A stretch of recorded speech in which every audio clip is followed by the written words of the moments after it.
Hello dear students. आज हम elasticity को मापने की दो विधियां और करेंगे। और आज की जो विधि रहेगी वो एक तो आर्क मेथड और दूसरा जो है रेवेन्यू मेथड। यानी आज हम मांग की जो कीमत लोच है उस कीमत लोच को मापने की जो चाप विधि है और जो आगम विधि या आय विधि है उसके बारे में डिस्कस करेंगे। तो इससे पहले हम जो है कुल व्यय विधि कर चुके हैं और प्रतिशत विधि कर चुके हैं और बिंदु विधि भी कर चुके हैं।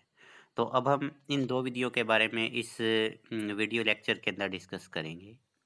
सबसे पहले जो चाप होती क्या है, पहले तो हम ये देखते हैं कि किसी भी जो अरेखीय मांग वक्र जो होता है, अरेखीय मांग वक्र का मतलब मांग जो सीधी रेखा मांग वक्र है वो सीधी रेखा नहीं है।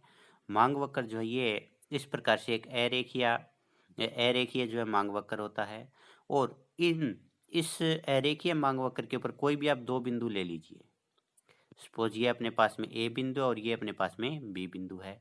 तो अरेखीय मांग वक्र के बीच में के अरेखीय मांग वक्र पर दो बिंदुओं के बीच का जो एरिया होता है उसको हम आर्क या चाप कहते हैं। जिस प्रकार से एक धनुष का आकार होता है, उस धनुष के आकार का जो मांग वक्र होता है उस मांग वक्र के बीच के दो बिंदुओं के बीच के भाग को हम चाप कहते हैं।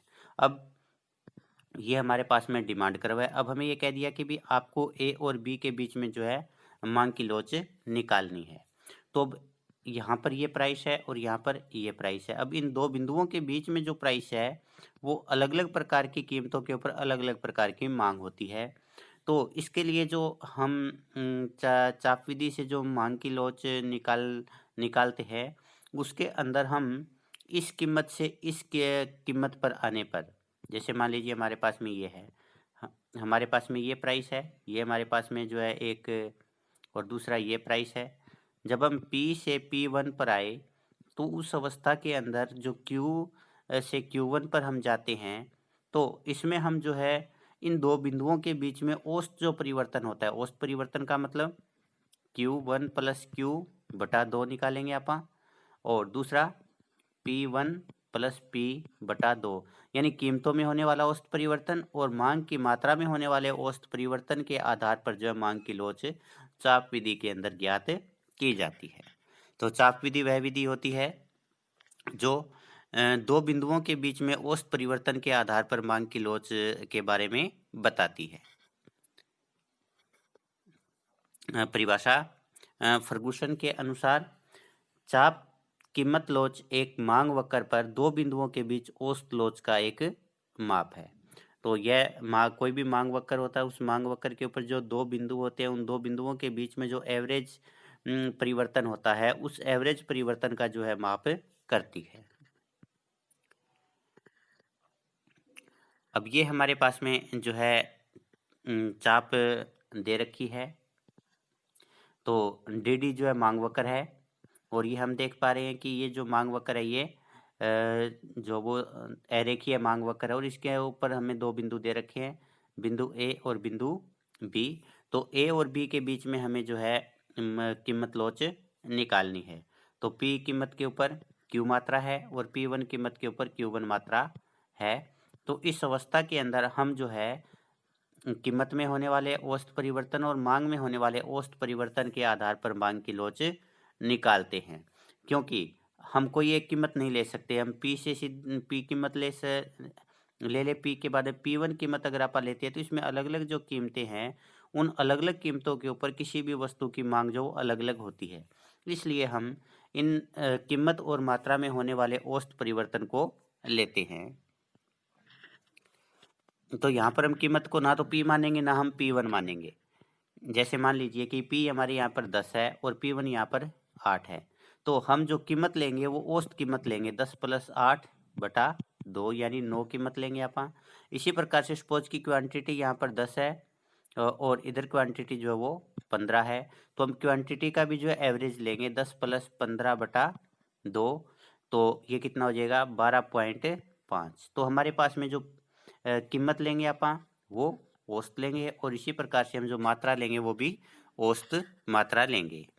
इससे पहले जो हमने प्रतिशत विधि की थी उस प्रतिशत विधि के अंदर हमने जो औसत नहीं निकाला था, तो प्रतिशत विधि के अंदर जो है कमियाँ है, उस कमी को हम जो है इस वीडियो के अंदर आकर थोड़ा डिस्कस करेंगे। अब जो चाप विधि है, चाप विधि के द्वारा जो फ़ॉर्मूला है हमारे पास में वो ये रहेगा। शुरू में तो फ़ॉर्मूला वही है जो प्रतिशत विधि का था, elasticity of demand is equal to minus P upon Q into delta P upon delta Q. अब देखिए हमें जो है निकालना क्या है कि जो हमारे पास में हम क्या निकालेंगे, इसका जो फ़ॉर्मूला होगा माँगी गई मात्रा में प्रतिशत परिवर्तन बटा कीमत में प्रतिशत परिवर्तन। तो माँगी गई मात्रा में प्रतिशत परिवर्तन हम कैसे निकालेंगे? माँग में परिवर्तन बटा प्रारंभिक माँग। तो जो हम प्रारंभिक माँग लेंगे वो दोनों माँगों का जोड़ लेंगे। हम क्या लेंगे इसमें? जो दोनों माँग है उनका औसत लेंगे। जैसे Q1 प्लस Q बटा 2 अपन ये लेंगे। इसी प्रकार से हम जो है कीमतों का जो है उसका भी औसत लेंगे। तो इसके बाद हमारे पास में ये जो फ़ॉर्मूला बनेगा वो ये बनेगा, elasticity of demand is equal to delta Q बटा औसत मात्रा। औसत मात्रा क्या है? Q1 प्लस Q उसका औसत भाग में डेल्टा P बटा औसत कीमत। तो अगर आप इसको आगे और सोल्व करते हैं तो ये क्या हो गया? ये जो भाग है, भाग का आप अगर इसको गुणा में करेंगे तो ये जो संख्या ये जो है पलट जाएगी, डेल्टा पी जो नीचे चला जाएगा और ये जो 1/2 P1 प्लस P है ये ऊपर की तरफ आ जाएगा। तो इस अवस्था के अंदर हमारे पास में जो नया जो फार्मूला आएगा वो ये आएगा। इसमें से 1/2 से 1/2 कैंसिल हो गया। तो अब हमारे पास में क्या बच गया? ये डेल्टा क्यू ऊपर कि डेल्टा क्यू क्या है? Q1 माइनस क्यू बटा ये हो जाएगा, क्योंकि ये 1/2 से 1/2 कैंसिल हो गया तो ये क्या बच गया? Q1 plus Q। और ये हमारे पास में ऊपर जो है वो 1/2 कैंसिल हो गया तो P1 प्लस P बच गया और नीचे डेल्टा P हमें पता है P1 माइनस P होता है। तो ये जो फार्मूला है हमारे पास में इलास्टिसिटी ऑफ डिमांड आर्क विधि के द्वारा या चाप विधि के द्वारा जब अपन निकालते हैं तो हमारे पास में फार्मूला ये रहता है। तो यहाँ पर इस फार्मूले के अंदर जो मुख्य रूप से जैसे अपन ने पीछे जो फार्मूला निकाला था उस फार्मूले के अंदर जो था वो क्या था कि delta Q upon delta P into P upon Q. तो अब की बार ये चीज़ें तो सेम है, हमने केवल ये लिया है और ये जो पी है ये क्या? ये औसत कीमत है। औसत कीमत का मतलब यहाँ पर जब अपन एवरेज निकाल तो अल्टीमेटली ये फार्मूला अपने पास आ जाएगा P1 प्लस P और ये क्या आ जाएगा? Q1 plus Q। तो ये हमारे पास में फार्मूला है। आप इस फार्मूले को याद कर लीजिएगा कि जो आर्क विधि है, आर्क विधि के द्वारा इलास्टिसिटी ऑफ डिमांड निकालने का फार्मूला है वो क्या है। अब चाप विधि जो होती है वो प्रतिशत विधि से बेहतर क्यों मानी जाती है? प्रतिशत विधि में दोष ये है कि इसमें जो लोच होती है वो प्रारंभिक कीमत पर निर्भर करती है। जैसे मान लीजिए कि हमारे पास में जो है एक वस्तु की जो प्रारंभिक कीमत है वो 4 रुपये और 4 रुपये कीमत के ऊपर मांग एक वस्तु की है और कीमत कम होकर के 2 हो जाती है तो मांग बढ़ करके 4 वस्तुओं की हो जाती है। तो इस अवस्था में आप लोच निकालते हैं। तो हमने यहाँ पर प्रारंभिक कीमत क्या ली है? 4 ली है। दूसरा, अगर आप इसको पलट देते हैं कि आप जो है स्टार्टिंग पॉइंट यहाँ से स्टार्ट करते हैं कि प्रारंभिक कीमत 2 रुपये है, 2 रुपये के ऊपर 4 वस्तुओं की मांग की जा रही है और उसके बाद आप ये लिखते हैं कि जब कीमत बढ़कर के 4 रुपये हो जाती है तो वस्तु की मांग कम होकर के 1 रुपये हो जाती है। अब दोनों में कोई फ़र्क नहीं है, एक में हमने प्रारंभिक कीमत और मांग ये ले ली, दूसरे में हमने प्रारंभिक कीमत और मांग ये ले ली। लेकिन जब हम दोनों अवस्थाओं के अंदर प्रतिशत विधि से मांग की लोच निकालते हैं तो इस विधि से मांग की लोच अलग आती है और इस विधि से मांग की लोच अलग आती है। तो प्रतिशत विधि के अंदर मांग की जो कीमत लोच है वो इस बात पर निर्भर करती है कि हम प्रारंभिक कीमत कौन सी ले रहे हैं। तो इस समस्या के इसके लिए अगर हम प्रारंभिक कीमत और अंतिम कीमत का स्थान अदला बदली करेंगे जैसे हमने यहाँ पर कर दिया तो जो लोच आती है उस लोच के अंदर जो वो परिवर्तन आ जाता है, यानी मांग की कीमत लोच इसमें अलग होगी, इसमें अलग होगी। आप जो इन दोनों अवस्थाओं के अंदर मांग की लोच निकालिएगा और निकालने के बाद आप जो कमेंट बॉक्स में उसको लिखिएगा, ताकि मुझे पता चल जाए कि क्या वास्तव में दोनों अवस्थाओं के अंदर मांग की कीमत लोच अलग-अलग आ रही है या एक ही आ रही है। और जो चाप विधि है, चाप विधि के अंदर हम जो है औसत परिवर्तन को लेते हैं। चाहे वो कीमत की बात हो, चाहे वो मात्रा की बात हो। तो जब हम औसत परिवर्तन को लेते हैं तो इस वजह से जो चाहे आप इस सम को निकालें, चाहे आप इस सम को निकालें, दोनों के अंदर जो इलास्टिसिटी ऑफ डिमांड है वो इक्वल होगी दोनों में। दोनों अवस्थाओं के अंदर मांग की जो कीमत लोच है, उस कीमत लोच के अंदर कोई जो है डिफरेंस नहीं आएगा। तो आप जो है पहले इस विधि से प्रतिशत विधि से दोनों की लोच निकालिएगा। उसके बाद में आप जो चाप विधि का जो फार्मूला है, उस चाप विधि के फार्मूले का प्रयोग करते हुए दोनों ही जो ये सम दे रखे हैं, दोनों सम की जो आप कीमत लोच निकालना और देखना। चाप विधि से दोनों की जो कीमत लोच है वो समान आएगी और प्रतिशत विधि से दोनों की मांग की जो लोच है वो अलग-अलग आती है। और इसके पीछे कारण है कि प्रतिशत विधि जो होती है वो प्रारंभिक कीमत के आधार पर मांग की लोच का रिजल्ट देती है। अगर हम प्रारंभिक कीमत अंतिम कीमत के स्थान पर प्रारंभिक कीमत और प्रारंभिक कीमत के स्थान पर अंतिम कीमत को ले लेते हैं तो उस अवस्था के अंदर मांग की लोच में परिवर्तन आ जाता है। इस वजह से जो है चाप विधि है, चाप विधि को जो है प्रतिशत विधि से श्रेष्ठ माना गया है, या हम ये कह सकते हैं कि चाप विधि जो है प्रतिशत विधि के दोष को दूर करती है।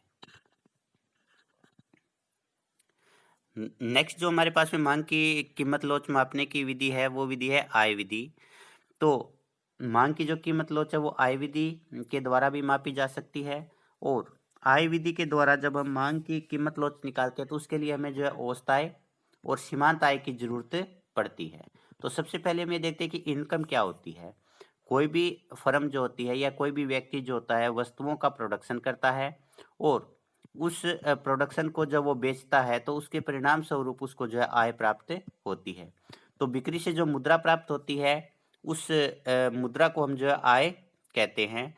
तो पी इंटू क्यू यानी प्राइस किसी वस्तु का और क्वांटिटी किसी वस्तु की जो है वो जो है आय कहलाती है। अब औसत आय क्या होती है? औसत आय जो होती है वो टोटल रेवेन्यू अपॉन क्वांटिटी, जिसको हम ए आर, और ए आर को हम प्राइस भी बोलते हैं। ए आर जो प्राइस के इक्वल होता है कि कुल जो आय प्राप्त हुई है, अगर कुल आय को आप वस्तुओं की संख्या से भाग दे देंगे तो हमारे पास में औसत आय, या इसको हम जो प्राइस भी बोलते हैं, ये हमारे पास में आ जाएगा। तो किसी वस्तु की प्रति इकाई जो आय होती है या जो कीमत होती है उसे हम जो है औसत आय कहते हैं। इसके बाद है सीमांत आय, कि किसी भी वस्तु की एक अतिरिक्त इकाई बेचने पर या एक इकाई कम बेचने पर कुल आय में जो अंतर आता है उसे हम जो है सीमांत आय कहते हैं। वो सीमांत आय का फार्मूला हमारे पास में होता है डेल्टा टी आर बटा डेल्टा क्यू। तो इस प्रकार से जब हम आय विधि के द्वारा मांग की लोच निकालते हैं तो हमें एक तो औसत आय की जरूरत होती है जिसको हम ए आर से दिखाते हैं, और दूसरा हमारे पास हमें जो है सीमांत आय की जरूरत होती है जिसको हम एम आर से दिखाते हैं, यानी एवरेज रेवेन्यू और मार्जिनल रेवेन्यू, इन दोनों की जो है आवश्यकता पड़ती है।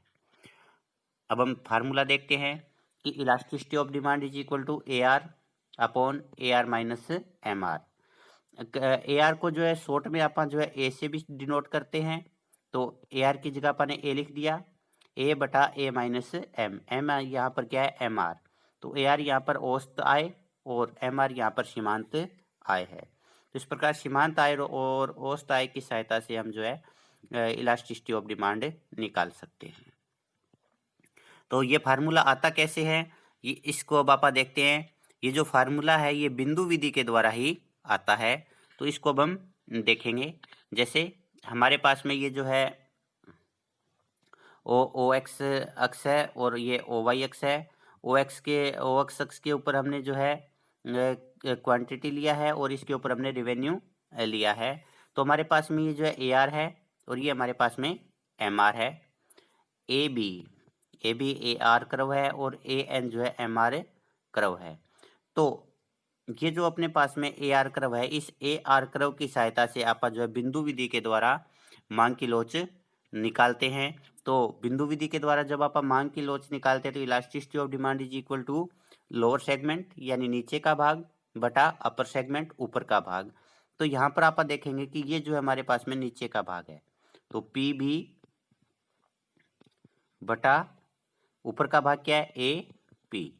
ए पी और पी बी हमारे पास में ये फार्मूला आ गया, ए पी बी बटा ए पी बिंदु विधि के द्वारा। अब हमारे पास में ये जो दो त्रिभुज है, त्रिभुज पी बी एम, ये हमारे पास में त्रिभुज पी बी एम है, और दूसरी त्रिभुज हमारे पास में ए ई पी है। ये जो दोनों है ये जो है सिमिलर ट्राइंगल है, और जो सिमिलर ट्राइंगल होती है उनकी जो भुजाएं होती हैं उन भुजाओं का अनुपात है वो समान होता है। तो ऐसे में हम क्या लिख सकते हैं, पी बी बटा ए पी, यानी पी बी बटा ए पी, इसके स्थान के ऊपर आपा जो है पी बी के स्थान पर आपा क्या लिख सकते हैं, ये भुजा बटा ये भुजा, यानी पी एम बटा ए ई। तो ये इक्वल होंगे क्योंकि दोनों जो ये ट्राइंगल है ये सिमिलर है। सिमिलर ट्राइंगल जो होती है उनमें जो भुजाएं होती है उन भुजाओं का अनुपात जो होता है वो समान होता है। तो इन दोनों भुजाओं का अनुपात इन दोनों भुजाओं के अनुपात के बराबर होगा। तो इसके स्थान पर आपने ये भुजा लिख दी, यानी पी बी के स्थान पर हमने पी एम लिख दिया, और ये हमारे पास में ए पी भुजा है, इस ए पी भुजा के स्थान पर हमने जो है ये ए ई लिख दिया। तो ये इसके बाद इस प्रकार से हमारे पास में जो इक्वेशन आती है पी एम बटा ए ई। अब हम दूसरा देखते हैं कि हमारे पास में दो ट्रायंगल और है। पहला ट्रायंगल है एल पी टी ये ट्रायंगल, और दूसरा जो है ए ई टी ये ट्रायंगल है। और ये दोनों जो है ट्रायंगल जो है ये आपस के अंदर जो है कॉन्ग्रुएंट ट्रायंगल है, और जो कॉन्ग्रुएंट ट्रायंगल होते हैं उनके अंदर जो भुजाएं होती है वो इक्वल होती है, भुजाएं वो इक्वल होती है, यानी ये भुजा इस भुजा के बराबर है, ई टी भुजा टी पी के बराबर है, और ए टी जो भुजा जो है एल टी के बराबर है। तो ये भुजाएं जब बराबर हैं तो ऐसे में आप क्या करते हैं, जो ए ई है, ए ई किसके बराबर होगा, एल पी के, पी एल या एल पी के बराबर होगा। तो ए ई के स्थान पर आप क्या लिख देंगे, पी एल। अब ये जो हमारे पास में इक्वेशन एक है, पी बी बटा P A is equal to P M बटा ए ई, तो ये हमारे पास है पी एम बटा ए ई है, इसमें आप ए ई के स्थान के ऊपर ये वैल्यू रख देंगे पी एल। तो ये क्या हो जाएगी, elasticity of demand is equal to P M बटा पी एल। यहाँ तक क्लियर है। तो अब आगे चलते हैं। अब ये देखिए, अगर आप इसको निकालना चाहे पी एल, तो पी एल किसके बराबर होगी, ये जो सारा एरिया है, सारा एरिया क्या है, पी एम। अगर हम पी एम में से ये नीचे वाला एरिया घटा दें, नीचे वाला एरिया क्या है, एल एम, तो ये हमारे पास में क्या आ जाएगा, ये एरिया बच जाएगा पी एल का। तो पी एल के स्थान पर आप ये भी लिख सकते हैं, जैसा कि यहाँ पर ये लिखा गया है, P L is equal to ये जो पूरी भुजा है, इस भुजा में से नीचे वाला हिस्सा आप घटा देंगे एल एम, तो हमारे पास में पी एल आ जाएगा। तो अब आप क्या करते हैं, हमारे पास में हम जो है पी एल है उसके स्थान पर आप ये वैल्यू पुट कर देंगे इस इक्वेशन में, 2 नंबर जो इक्वेशन है इसमें। अगर आप इसमें ये वैल्यू पुट करते हैं तो इलास्टिसिटी ऑफ डिमांड क्या हो जाएगा, ऊपर जो पी एम है वो तो पी एम रह जाएगा, बटा पी एल के स्थान पर आप क्या पुट करेंगे, P M minus L M. तो हमारे पास में आ जाएगा elasticity of demand is equal to P M बटा P M minus L M. अब आप इस इक्वेशन में देखिए, ये पी एम क्या है, ये यहाँ से शुरू होकर के यहाँ तक जो लाइन जा रही है, ये लाइन कौन सी लाइन को छू रही है, ए आर को। तो P M is equal to A R,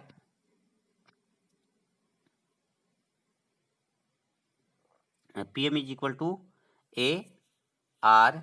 तो यहाँ पर ये जो है ए आर के इक्वल है, तो यहाँ पर जो यहाँ पर ये एम आर लिखा हुआ ये गलत है, पी एम जो है वो ए आर के इक्वल है, और एल एम जो है वो किसके टच कर रहा है, ये एम आर को टच कर रहा है। तो हम इस पी एम के स्थान पर क्या लिख सकते हैं, ए आर बटा ये पी एम जो है ए आर है ही, A R minus L M के स्थान पर आप क्या लिख देंगे, एम आर। तो इस प्रकार से हमारे पास में ये जो है फार्मूला आता है। तो बिंदु विधि के द्वारा ही हमने जो है ये फार्मूला ड्रॉ किया है। तो आपको जो ये फार्मूला याद रखना है, रेवेन्यू मेथड के द्वारा अगर आप इलास्टिसिटी ऑफ डिमांड निकालना चाहे तो उसके लिए फार्मूला क्या होता है, ए आर बटा A R minus M are.